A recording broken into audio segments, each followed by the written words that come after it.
దాన్ని అయితే ఇప్పుడు స్టేట్ గవర్నమెంట్ దాని నుంచి గోల్డ్ మైనింగ్ అక్కడ చేస్తున్నారు, బట్ ఇక్కడ ఎందుకు ఆపేసిరు అని అంటే ఇప్పుడు మీరు రీసెర్చ్ చేశారు కదా, ఇది క్లోజ్ చేసిన రీజన్ ఏమంటే ఈడ గోల్డ్ ఎలా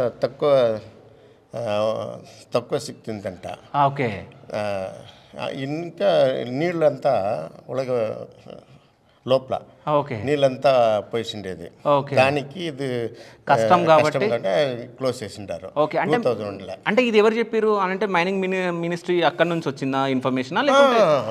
ఎంఎస్సిఎల్ రిపోర్ట్ మైనింగ్ ఇన్వెస్టిగేషన్ చేసి ఇది కంప్లీట్ 2001 క్లోజ్ చేసింది. ఓకే. అంటే మీ రీసెర్చ్ లో ఏం తేలింది అంటే ఇక్కడ గోల్డ్ ఎక్కువ ఉందా తక్కువ ఉందా అనే దాని తక్కువ ఉంది నీళ్ళంతా లోపల పోయిస్తుండేది అండర్ గ్రౌండ్ లా. ఓకే. మళ్ళా గోల్డ్ తీసేకి అయ్యేలే చెప్పి ఇది క్లోజ్ చేసింది.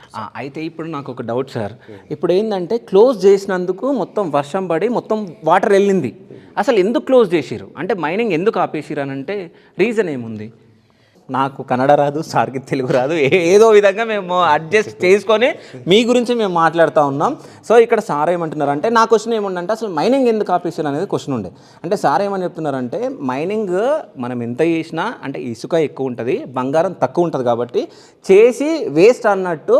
సో మైనింగ్ అంటే గవర్నమెంట్కి సంబంధించిన వాళ్ళు రిపోర్ట్ చేయడం జరిగింది అంటే గోల్డ్ తక్కువ ఉందని చెప్పి. అదేవిధంగా ఇంకో సెకండ్ రీజన్ ఏంటంటే, సో వాటర్ అంటే నిజం చెప్పాలంటే మనం ఎంత ఫీట్ తవ్వుతే వర్షాకాలమైనా కానీ మీరు ఎప్పుడైనా గమనిస్తే మనం జస్ట్ ఇట్లా గుంతలు తవ్వుతూనే వాటర్ ఊరుతూ ఉంటాయి.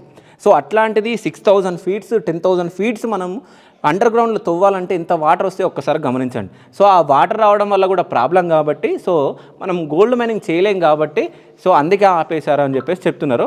సో